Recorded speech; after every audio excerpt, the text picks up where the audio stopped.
ओम श्री गणेशाय नमः। जय भोलेनाथ। सोमवार का दिन शंकर भगवान को समर्पित होता है। आज के दिन भक्त भोलेनाथ को प्रसन्न करने के लिए विशेष पूजा अर्चना करते हैं। कुछ लोग आज के दिन व्रत भी रखते हैं ताकि शिव की विशेष कृपा प्राप्त की जा सके। बाबा भोलेनाथ के आशीर्वाद के लिए आप भी सोमवार का व्रत कर रहे हैं तो शिव व्रत कथा को पढ़कर या सुनकर इस उपवास को पूरा करें। नारद पुराण के अनुसार सोमवार व्रत में व्यक्ति को प्रातः स्नान करके शिव जी को जल और बेलपत्र चढ़ाना चाहिए तथा शिव गौरी की पूजा करनी चाहिए। शिव पूजन के बाद सोमवार व्रत कथा सुननी चाहिए। इसके बाद केवल एक समय ही भोजन करना चाहिए। साधारण रूप से सोमवार का व्रत दिन के तीसरे पहर तक होता है, मतलब शाम तक रखा जाता है। सोमवार व्रत 3 प्रकार का होता है: प्रति सोमवार व्रत, सौम्य प्रदोष व्रत और 16 सोमवार का व्रत। इन सभी व्रतों के लिए एक ही विधि होती है। आइए दोस्तों, अब हम श्रवण करें सोमवार व्रत कथा की। तो दोस्तों, एक समय की बात है, किसी नगर में एक साहूकार रहता था। उसके घर में धन की कोई कमी नहीं थी, लेकिन उसकी कोई संतान नहीं थी। इस कारण वह बहुत दुखी था। पुत्र प्राप्ति के लिए वह प्रत्येक सोमवार व्रत रखता था और पूरी श्रद्धा के साथ शिव मंदिर जाकर भगवान शिव और पार्वती जी की पूजा करता था। उसकी भक्ति देखकर एक दिन माँ पार्वती प्रसन्न हो गई और भगवान शिव से उस साहूकार की मनोकामना पूर्ण करने का आग्रह किया। पार्वती जी की इच्छा सुनकर भगवान शिव ने कहा कि हे पार्वती, इस संसार में हर प्राणी को उसके कर्मों का फल मिलता है और जिसके भाग्य में जो हो उसे भोगना ही पड़ता है। लेकिन पार्वती जी ने साहूकार की भक्ति का मान रखने के लिए उसकी मनोकामना पूर्ण करने की इच्छा जताई। माता पार्वती के आग्रह पर शिव जी ने साहूकार को पुत्र प्राप्ति का वरदान तो दिया, लेकिन साथ ही यह भी कहा कि उसके बालक की आयु केवल 12 वर्ष होगी। माता पार्वती और भगवान शिव की बातचीत को साहूकार सुन रहा था। उसे ना तो इस बात की खुशी थी और ना ही दुख। वो पहले की भांति ही शिव जी की पूजा करता रहा। कुछ समय बाद साहूकार के घर एक पुत्र का जन्म हुआ। जब वह बालक 11 वर्ष का हुआ तो उसे पढ़ने के लिए काशी भेज दिया गया। साहूकार ने पुत्र के मामा को बुलाकर उसे बहुत सारा धन दिया और कहा कि तुम इस बालक को काशी विद्या प्राप्ति के लिए ले जाओ और मार्ग में यज्ञ कराना। जहाँ भी यज्ञ कराओ वहाँ ब्राह्मणों को भोजन कराना और दक्षिणा देते हुए जाना। दोनों मामा भांजे इसी तरह यज्ञ कराते और ब्राह्मण को दान दक्षिणा देते काशी की ओर चल पड़े। रात में एक नगर पड़ा जहाँ नगर के राजा की कन्या का विवाह था, लेकिन जिस राजकुमार से उसका विवाह होने वाला था वह एक आंख से काना था। राजकुमार के पिता ने अपने पुत्र के काना होने की बात को छुपाने के लिए एक चाल चली। साहूकार के पुत्र को देखकर उसके मन में एक विचार आया। उसने सोचा कि क्यों ना इस लड़के को दूल्हा बनाकर राजकुमारी से विवाह करा दूं। विवाह के बाद इसको धन देकर विदा कर दूंगा और राजकुमारी को अपने नगर ले जाऊंगा। लड़के को दूल्हे के वस्त्र पहनाकर राजकुमारी से विवाह करा दिया गया, लेकिन साहूकार का पुत्र ईमानदार था। उसे यह बात न्याय संगत नहीं लगी। उसने अवसर पाकर ही राजकुमारी के चुनने के पल्ले पर लिखा, तुम्हारा विवाह तो मेरे साथ हुआ है, लेकिन जिस राजकुमार के संग तुम्हें भेजा जाएगा वह एक आंख से काना है। मैं तो काशी पढ़ने जा रहा हूँ। जब राजकुमारी ने चुन्नी पर लिखी बातें पढ़ी तो उसने अपने माता पिता को यह बात बताई। राजा ने अपने पुत्री को विदा नहीं किया, जिससे बारात वापस चली गई। दूसरी ओर साहूकार का लड़का और उसका मामा काशी पहुँचे। वहाँ जाकर उन्होंने यज्ञ किया। जिस दिन लड़के की आयु 12 साल की हुई उसी दिन यज्ञ रखा गया। लड़के ने अपने मामा से कहा कि मेरी तबीयत कुछ ठीक नहीं है। मामा ने कहा कि तुम अंदर जाकर सो जाओ। शिव जी के वरदान अनुसार कुछ ही देर में उस बालक के प्राण निकल गए। मृत भांजे को देख उसके मामा ने विलाप शुरू किया। संयोगवश उसी समय शिव जी और माता पार्वती उधर से जा रहे थे। पार्वती ने भगवान से कहा कि स्वामी, मुझे इसके रोने के स्वर सहन नहीं हो रहा। आप इस व्यक्ति के कष्ट को अवश्य दूर करें। जब शिव जी मृत बालक के समीप गए तो वह बोले कि यह उसी साहूकार का पुत्र है जिसे मैंने 12 वर्ष की आयु का वरदान दिया। अब इसकी आयु पूरी हो चुकी है। लेकिन मातृ भाव से विभोर माता पार्वती ने कहा, महादेव, आप इस बालक को और आयु देने की कृपा करें, अन्यथा इसके वियोग में इसके माता पिता भी तड़प तड़प कर मर जाएंगे। माता पार्वती के आग्रह पर भगवान शिव ने उस लड़के को जीवित होने का वरदान दिया। शिव जी की कृपा से वह लड़का जीवित हो गया। शिक्षा समाप्त करके लड़का मामा के साथ अपने नगर की ओर चल दिया। दोनों चलते हुए उसी नगर में पहुँचे जहाँ उसका विवाह हुआ था। उस नगर में भी उन्होंने यज्ञ का आयोजन किया। उस लड़के के ससुर ने उसे पहचान लिया और महल में ले जाकर उसकी खातिरदारी की और अपने पुत्री को विदा किया। इधर साहूकार और उसके पत्नी भूखे प्यासे रहकर बेटे की प्रतीक्षा कर रहे थे। उन्होंने प्रण कर रखा था कि यदि उन्हें अपने बेटे की मृत्यु का समाचार मिला तो वह भी प्राण त्याग देंगे, परंतु अपने बेटे के जीवित होने का समाचार पाकर वह बेहद प्रसन्न हुए। उसी रात भगवान शिव ने व्यापारी के स्वप्न में आकर कहा कि हे सृष्टि, मैंने तेरे सोमवार के व्रत करने और व्रत कथा सुनने से प्रसन्न होकर तेरे पुत्र को लंबी आयु प्रदान की है। इसी प्रकार जो कोई सोमवार व्रत करता है या कथा सुनता या पढ़ता है उसके सभी दुख दूर होते हैं और समस्त मनोकामनाएं पूर्ण होती है।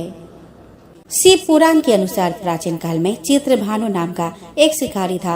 जानवरों की हत्या करके वह अपने परिवार को पालता था। वह एक साहूकार का कर्जदार था, लेकिन उसने अपना ऋण समय पर ना चुका सका। क्रोधित साहूकार ने शिकारी को शिव मठ में बंदी बना लिया। संजोग से उस दिन मासिक शिवरात्रि थी। साहूकार के घर पूजा हो रही थी तो शिकारी ध्यानमग्न होकर शिव संबंधी धार्मिक बातें सुनता रहा। चतुर्दशी को उसने शिवरात्रि व्रत की कथा भी सुनी। शाम होते ही साहूकार ने उसे अपने पास बुलाया और ऋण चुकाने के विषय में बात की। शिकारी अगले दिन सारा ऋण लौटा देने का वचन देकर बंधन से छूट गया। अपनी दिनचर्या की भांति वह जंगल में शिकार के लिए निकला, लेकिन दिन भर बंदी गृह में रहने के कारण भूख प्यास से व्याकुल था। शिकार खोजता हुआ वह बहुत दूर निकल गया। जब अंधेरा हो गया तो उसने विचार किया कि रात जंगल में ही बितानी पड़ेगी। वह वन में तालाब के किनारे एक बेल के पेड़ पर चढ़कर रात बिताने का इंतजार करने लगा। बिल्व वृक्ष के नीचे शिवलिंग था जो बिल्व पत्रों से ढका हुआ था। शिकारी को उसका पता न था। पराब बनाते समय उसने जो टहनियां तोड़ी वे संजोग से शिवलिंग पर गिरती चली गई। इस प्रकार दिन भर भूखे प्यासे शिकारी का व्रत भी हो गया और शिवलिंग पर बिल्व पत्र भी चढ़ गए। एक पहर रात्रि बीत जाने पर एक गर्भिणी हिरनी तालाब पर पानी पीने पहुंची। शिकारी ने धनुष पर तीर चढ़ाकर ज्यों ही प्रत्यंचा खींची। हिरनी बोली कि मैं गर्भिणी हूँ और शीघ्र ही प्रसव करूंगी। तुम एक साथ 2 जीव की हत्या करोगे, जो ठीक नहीं है। मैं बच्चे को जन्म देकर शीघ्र ही तुम्हारे समक्ष प्रस्तुत हो जाऊंगी, तब मुझे मार देना। शिकारी ने प्रत्यंचा ढीली कर दी और हिरनी जंगली झाड़ियों में लुप्त हो गई। प्रत्यंचा चढ़ाने और ढीली करने के वक्त कुछ बिल्व पत्र अनायास ही टूटकर शिवलिंग पर गिर गए। शिकारी ने प्रत्यंचा ढीली कर दी और हिरनी जंगली झाड़ियों में लुप्त हो गई। प्रत्यंचा चढ़ाने एवं ढीली करने के वक्त कुछ बिल्व पत्र अनायास ही टूटकर शिवलिंग पर गिर गए। इस प्रकार उससे अनजाने में ही प्रथम प्रहर का पूजन भी संपन्न हो गया। कुछ ही देर बाद एक और हिरनी उधर से निकली। शिकारी की प्रसन्नता का ठिकाना न रहा। समीप आने पर उसने धनुष पर बाण चढ़ाया। तब उसे देखकर हिरनी ने विनम्रता पूर्वक निवेदन किया कि हे शिकारी, मैं थोड़ी देर पहले ऋतु से निवृत्त हुई हूँ। कामातुर बिरहनी हूँ। अपने प्रिय की खोज में भटक रही हूँ। मैं अपने पति से मिलकर शीघ्र ही तुम्हारे पास आ जाऊंगी। शिकारी ने उसे भी जाने दिया। 2 बार शिकार को खोकर उसका माथा ठनका। वो चिंता में पड़ गया। रात्रि का आखिरी पहर बीत रहा था। इस बार भी धनुष से लगकर कुछ बेलपत्र शिवलिंग पर जा गिरे। दूसरे पहर की पूजा भी संपन्न हो गई। तभी एक अन्य हिरनी अपने बच्चों के साथ उधर से निकली। शिकारी के लिए वह स्वर्णिम अवसर था। उसने धनुष पर तीर चढ़ाने में देर न लगाई। वह तीर छोड़ने ही वाला था कि हिरनी बोली कि हे शिकारी, मैं इन बच्चों को इनके पिता के हवाले करके लौट आऊंगी। इस समय मुझे मत मारो। शिकारी हंसा और बोला कि सामने आए शिकार को छोड़ दो, मैं ऐसा मूर्ख नहीं। इससे पहले मैंने 2 बार अपना शिकार खो चुका हूँ। मेरे बच्चे भूखे प्यासे व्यग्र हो रहे होंगे। उत्तर में हिरनी ने कहा कि जैसे तुम्हें अपने बच्चों की ममता सता रही है, ठीक वैसे ही मुझे भी सता रही है। हे शिकारी, मेरा विश्वास करो, मैं इन्हें इनके पिता के पास छोड़कर तुरंत लौटने की प्रतिज्ञा करती हूँ। हिरनी का दिन स्वर सुनकर शिकारी को उस पर दया आ गई। उसने उस मृगी को भी जाने दिया। शिकार के अभाव में तथा भूख प्यास से व्याकुल शिकारी अनजाने में ही बेल वृक्ष पर बैठा बेलपत्र तोड़कर नीचे फेंकता जा रहा था। पौ फटने को हुई तो एक हष्ट-पुष्ट मृग उसी रास्ते पर आया। शिकारी ने सोच लिया कि इसका शिकार वह अवश्य करेगा। शिकारी की तनी प्रत्यंचा देखकर मृग विनीत स्वर में बोला कि हे शिकारी, यदि तुमने मुझसे पूर्व आने वाले 3 मृगियों तथा छोटे छोटे बच्चों को मार डाला है तो मुझे भी मारने में विलम्ब न करो, ताकि मुझे उनके वियोग में एक क्षण भी दुख न सहन करना पड़े। मैं उन हिरनियों की पति हूँ। यदि तुमने उन्हें जीवन दान दिया है तो मुझे भी कुछ क्षण का जीवन देने का कृपा करो।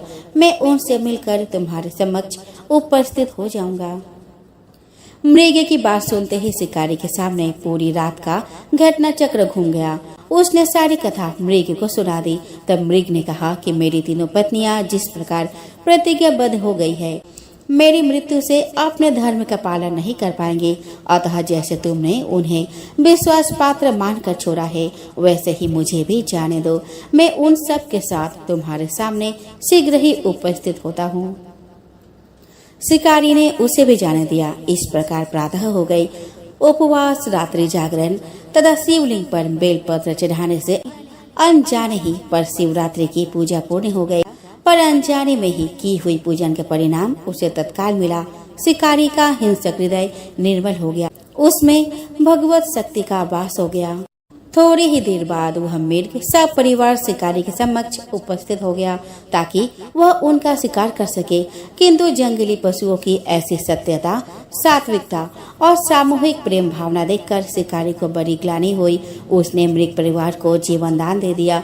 अनजाने में शिवरात्रि के व्रत का पालन करने पर भी शिकारी को मोक्ष की प्राप्ति हुई। जब मृत्यु काल में यमदूत उसके जीव को ले जाने आए तब शिवगणों ने उन्हें वापस भेज दिया तथा शिकारी को शिवलोक ले गए।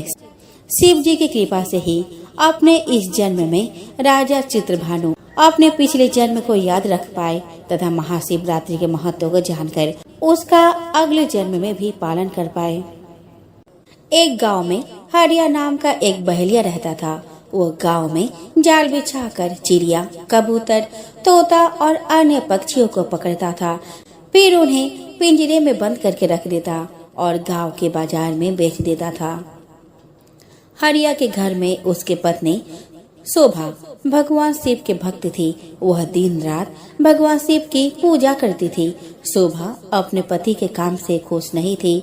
एक दिन उसने हरिया से कहा कि सुनो जी, तुम जिन पक्षियों को पकड़कर बेचते हो, इससे इन्हें कितनी तकलीफ होती होंगी। उसकी बात सुनकर हरिया हंसने लगा और उसने कहा कि तुझे कैसे पता इन्हें तकलीफ होती है? इन्हें बाजार में बेचने से मुझे अच्छे पैसे मिलते हैं। यह सुनकर शोभा रोने लगी। उसने कहा, आपको शायद ये नहीं पता कि इन भोले बेजुबान पक्षियों की हाय हमें लग रही है। इसी कारण हमारे कोई संतान नहीं है। मैं दिन रात भगवान शिव की पूजा करती हूँ, लेकिन फिर भी हम संतान के सुख से वंचित हैं। तब हरिया ने कहा कि मैं यह सब नहीं जानता, तू भी इस सब के बारे में सोचना छोड़ दे।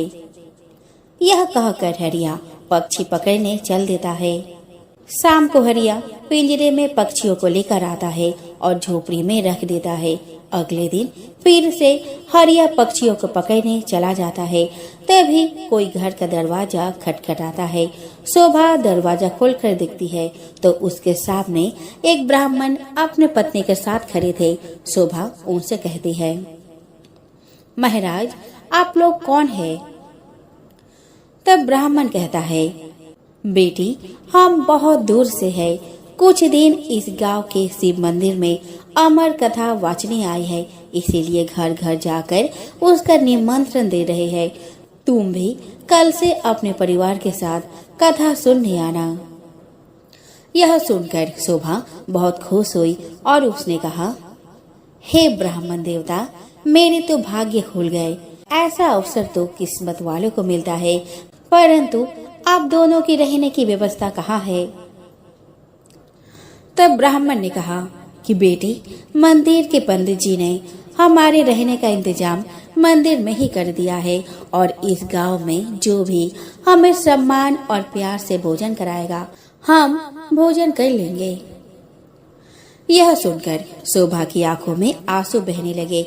उसने रोते हुए कहा, महाराज, मैं बहुत गरीब हूँ, लेकिन मेरी इच्छा है कि जब तक आप इस गांव में रहे, आप मेरे घर में भोजन करें, परंतु मेरे घर में रूखा सूखा है जो आपको पसंद नहीं आएगा। यह सुनकर ब्राह्मण की पत्नी बोली, बेटी, तुम चिंता मत करो। यदि तुम्हारी इच्छा हमें भोजन कराने की है तो हर दिन हम तुम्हारे घर में ही भोजन करेंगे। तुम्हारे रूखे सूखे एक निवाले से ही हमारी तृप्ति हो जाएगी। यह सुनकर शोभा बहुत खुश हो गई। उसने कहा, मैं आपके लिए भोजन तैयार करती हूँ। तब ब्राह्मण ने कहा, माई, तुम भोजन तैयार करो, हम पूरे गांव में निमंत्रण देकर तुम्हारे घर आएंगे। यह कहकर दोनों चले जाते हैं। शोभा भोजन तैयार करती है। कुछ समय बीत जाने के बाद दोनों पति पत्नी शोभा के घर भोजन करने आ जाते हैं।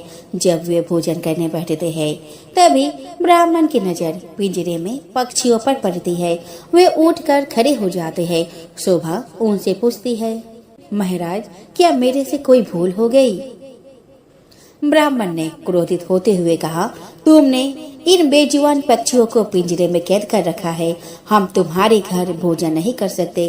तुम भगवान शिव की अमर कथा सुनना चाहती हो और उनके प्रिय कबूतरों को तुमने कैद कर रखा है। ये कहकर वे चल देते हैं। शोभा उनके पैर पकड़ लेती है और कहती है, हे ब्राह्मण देवता, मेरे घर से रुष्ट होकर ना जाइए। मैं तो वैसे भी संतान सुख से वंचित हूँ। अगर आप भी बिना भोजन किए चले गए तो हमारा सर्वनाश निश्चित है। यह पक्षी मेरे पति ने पकड़े हैं। मैं अभी इन्हें आजाद कर देती हूँ। यह कहकर वह बाहर जाकर सारे पक्षियों को आजाद कर देती है। यह देखकर ब्राह्मण पत्नी सहित भोजन करते हैं और शोभा को सौभाग्यवती और पुत्रवती होने का आशीर्वाद देकर चले जाते हैं। शाम को जब हरिया आता है, वह पिंजरा खाली देखकर शोभा से पूछता है। तब शोभा उसे सारी घटना बता देती है। हरिया गुस्से में कहता है, मैं इतनी मेहनत से पक्षी पकड़ कर लाया था और तूने सब उड़ा दिए। आज के बाद किसी को भोजन पर मत बुलाना। तब शोभा कहती है, मैंने तो उन दोनों को 7 दिन का न्योता दे दिया है। अब मैं पीछे नहीं हट सकती। उन्होंने मुझे सौभाग्यवती और पुत्रवती होने का आशीर्वाद दिया है। अमर कथा का वाचने वाले सच्चे ब्राह्मण का आशीर्वाद कभी बेकार नहीं जाता। अगर उन्हें भोजन नहीं कराया और उन्होंने गुस्से में श्राप दे दिया तो हमारा सर्वनाश हो जाएगा। आप केवल 7 दिन पक्षियों को मत पकड़ना, बाद में जो चाहे करना। हरिया को हार कर उसकी बात सुननी पड़ी। वह बेमन से 7 दिन घर पर ही रहने लगा। हर दिन ब्राह्मण उसकी पत्नी भोजन करने आते। उनके आने से पहले हरिया घर से चला जाता। उसे यह सब पसंद नहीं था। शाम के समय शोभा कथा सुनने जाती। वह हरिया से भी चलने को कहती, लेकिन हरिया मना कर देता था। इसी तरह 6 दिन बीत गए। रात को शोभा ने हरिया से कहा, आपने मेरे कहने से 6 दिन पक्षियों को नहीं पकड़ा। बस आप मेरी एक बात और मान लीजिए। हरिया ने कहा, क्या बात है? वैसे भी मैं केवल कल ही घर पर रुकूंगा, परसों से अपने काम पर जाऊंगा। तब शोभा ने कहा, कल अमर कथा समाप्त हो जाएगी। मैं चाहती हूँ आप कल मेरे साथ मंदिर में कथा सुनने चले। और वहां से वापस आने के बाद ब्राह्मण और उनकी पत्नी को अंतिम बार भोजन कराकर उनसे आशीर्वाद ले। क्या पता उनके आशीर्वाद से हमें संतान का सुख मिल जाए। हरिया उसके बात सुनकर अगले दिन कथा सुनने चल देता है। मंदिर में कथा सुनते सुनते हरिया की आंखों से आंसू बहने लगते हैं। शोभा के पूछने पर वो कहता है, भगवान शिव ने जिन कबूतरों को अमरता का आशीर्वाद दिया, मैंने जीवन भर उन्हें बेचकर अपना जीवन नरक बना लिया। कथा समाप्त होने पर वे दोनों घर आ गए। हरिया का मन निर्मल हो गया था। उसने शोभा से कहा, मैं आज से ही यह काम छोड़ दूंगा और मेहनत मजदूरी करूंगा। कुछ देर बाद ब्राह्मण और उसकी पत्नी भोजन करने आए। हरिया ने उनका स्वागत किया, उन्हें भोजन कराया और उसके बाद हरिया ने अपने मन की सारी बात उनके सामने रख दी। तभी ब्राह्मण और उनकी पत्नी भगवान शिव और माँ पार्वती के रूप में प्रकट हो जाते हैं। भगवान शिव कहते हैं, तुम्हारी पत्नी की भक्ति देखकर हम तुम्हें संतान सुख देना चाहते हैं, किंतु तुम्हारे पाप के कारण यह संभव नहीं था। इसीलिए हमें तुम्हारा मन बदलने के लिए भेष बदलकर यहाँ आना पड़ा। यह सुनकर दोनों पति पत्नी रोने लगते हैं और उनके चरणों में गिर जाते हैं। भगवान शिव और माँ पार्वती उन्हें पुत्रवती होने का आशीर्वाद देकर अंतर्ध्यान हो जाते हैं। भगवान के आशीर्वाद से उनके घर एक सुंदर कन्या का जन्म होता है। कन्या के आने के बाद उनके दिन बदल जाते हैं। वे काफी धनवान हो जाते हैं। तो दोस्तों, प्रेम से बोले हर हर महादेव। दोस्तों, किसी गांव में एक बुढ़िया रहती थी। वह कार्तिक का व्रत रखा करती थी। उसके व्रत खोलने के समय कृष्ण भगवान आते और एक कटोरा खिचड़ी का रख कर चले जाते। बुढ़िया के पड़ोस में एक औरत रहती थी। वह हर रोज यह देखकर ईर्ष्या करती कि इसका कोई नहीं है, फिर भी इसे खाने के लिए खिचड़ी मिल ही जाता है। एक दिन कार्तिक महीने का स्नान करने बुढ़िया गंगा गई। पीछे से कृष्ण भगवान उसका खिचड़ी का कटोरा रखे गए। पड़ोसन ने जब खिचड़ी का कटोरा रखा देखा और देखा कि बुढ़िया तो नहीं है, तब वह कटोरा उठाकर घर के पिछवाड़े फेंकाई। कार्तिक स्नान के बाद बुढ़िया जब घर आई तो उसे खिचड़ी का कटोरा नहीं मिला और वह भूखी ही रह गई। बार बार एक ही बात कहती कि कहाँ गई मेरी खिचड़ी और कहाँ गया मेरा खिचड़ी का कटोरा। दूसरी ओर पड़ोसन ने जहाँ खिचड़ी गिराई थी वहाँ एक पौधा उगा जिसमें 2 फूल खिले थे। एक बार राजा उस ओर से निकला तो उसकी नजर उन दोनों फूलों पर पड़ी और वह उन्हें तोड़कर घर ले आया। घर आने पर उसे वह फूल रानी को दे दिया, जिन्हें सूंघने पर रानी गर्भवती हो गई। कुछ समय बाद रानी ने 2 पुत्रों को जन्म दिया। वे दोनों जब बड़े हो गए तब वह दोनों किसी से भी बोलते नहीं थे, लेकिन जब वह दोनों शिकार पर जाते तब रास्ते में उन्हें वही बुढ़िया मिलती जो अभी भी यही कहती कि कहाँ गई मेरी खिचड़ी और कहाँ गया मेरा कटोरा। बुढ़िया की बात सुनकर वह दोनों कहते कि हम है तेरी खिचड़ी और हम है तेरा कटोरा। हर बार जब भी वह शिकार जाते तो बुढ़िया यही बात कहती, वह दोनों वही उत्तर देते। एक बार राजा के कानों में यह बात पड़ गई। उसे आश्चर्य हुआ कि दोनों लड़के किसी से नहीं बोलते, तब वह उस बुढ़िया से कैसे बात करते हैं। राजा ने बुढ़िया को राजमहल बुलवाया और कहा कि हम में से तो किसी से भी ये दोनों बोलते नहीं है, तुमसे ये कैसे बोलते हैं। बुढ़िया ने कहा कि महाराज, मुझे नहीं पता कि ये कैसे मुझसे बोल लेते हैं। मैं तो कार्तिक का व्रत करती थी और कृष्ण भगवान मुझे खिचड़ी का कटोरा भर कर दे जाते थे। एक दिन मैं स्नान कर वापस आई तो मुझे वो खिचड़ी नहीं मिली। जब मैं कहने लगी कि कहाँ मेरी खिचड़ी और कहाँ गया मेरा कटोरा, तब इन दोनों लड़कों ने कहा कि तुम्हारा पड़ोसन ने तुम्हारी खिचड़ी फेंक दी थी तो उसके 2 फूल बन गए थे। वह फूल राजा तोड़ कर ले गया और रानी ने सूंघा तो हम 2 लड़कों का जन्म हुआ। हमें भगवान ने ही तुम्हारे लिए भेजा है। दोस्तों, किसी गांव में एक बुढ़िया रहती थी। वह बहुत नियम धर्म से व्रत रखा करती थी। एक दिन भगवान के घर से यमदूत उसे लेने आ गए और वह उनके साथ चल पड़ी।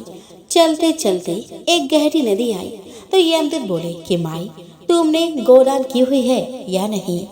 बुढ़िया ने उनकी बात सुनकर मन में श्रद्धा से गाय का ध्यान किया और वह उनके समक्ष आ गई और बुढ़िया उस गाय के पूंछ पकड़कर नदी पार कर गई। वह यमदूतों के साथ फिर आगे बढ़ी तो काले कुत्ते आ गए। यमदूत फिर बोले कि कुत्तों को खाना दिया था। बुढ़िया ने मन में कुत्तों का ध्यान किया तो वे रास्ते से चले गए। अब बुढ़िया फिर से आगे बढ़ने लगी तो रास्ते में कोई ने उसके सिर में चोंच मारने शुरू कर दी। तो यमदूत बोले कि ब्राह्मण के बेटे के सिर में तेल लगाया था। बुढ़िया ने ब्राह्मण की बेटी का ध्यान किया तो कौवे ने चोंच मारनी बंद कर दी।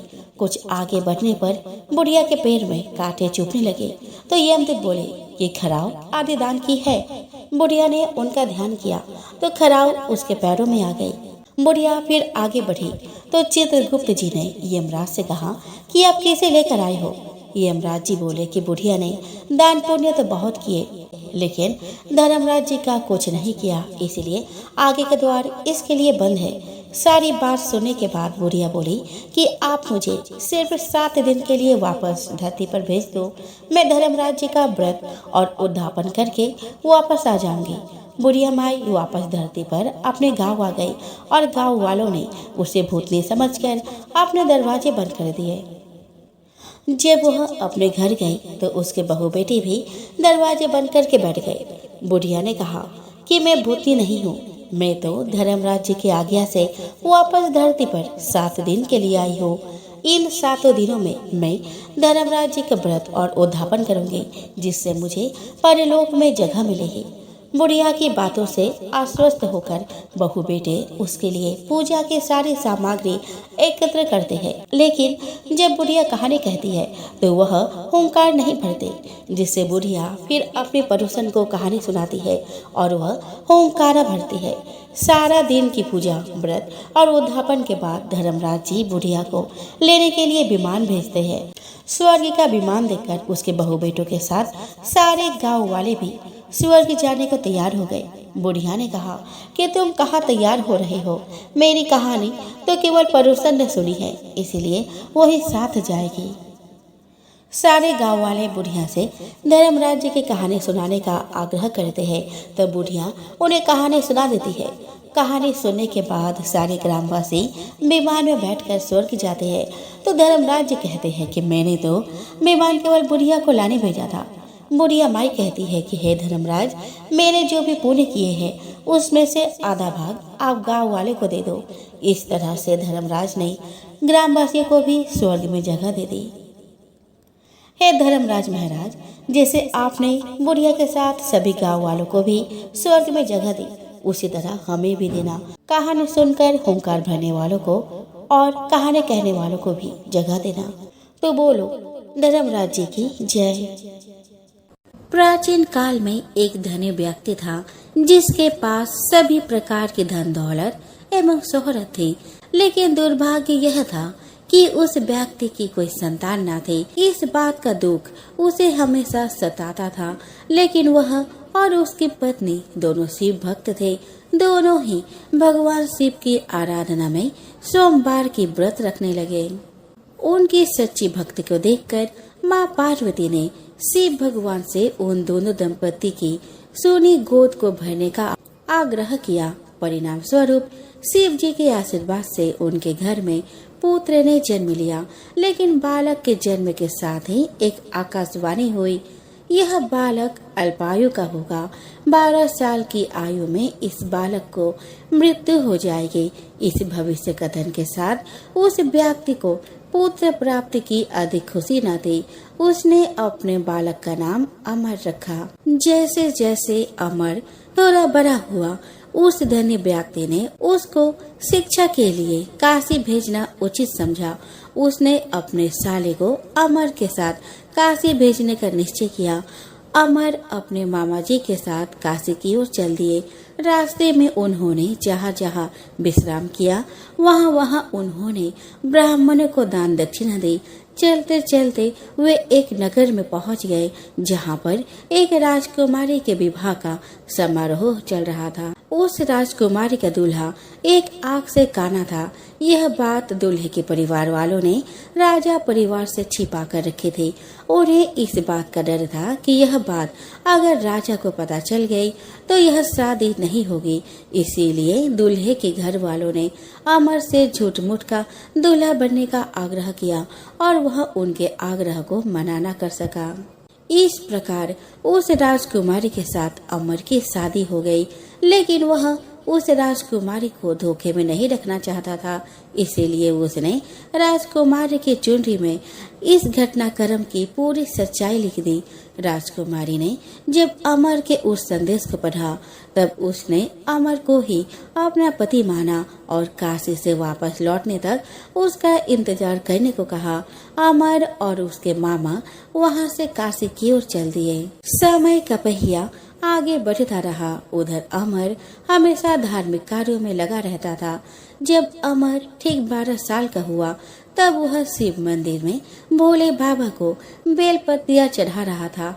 उसी समय वहां यमराज उसके प्राण लेने पधार गए, लेकिन उससे पहले भगवान शिव ने अमर की भक्ति से प्रसन्न होकर उसे दीर्घायु का वरदान दे दिया। परिणाम स्वरूप यमराज को खाली हाथ लौटना पड़ा।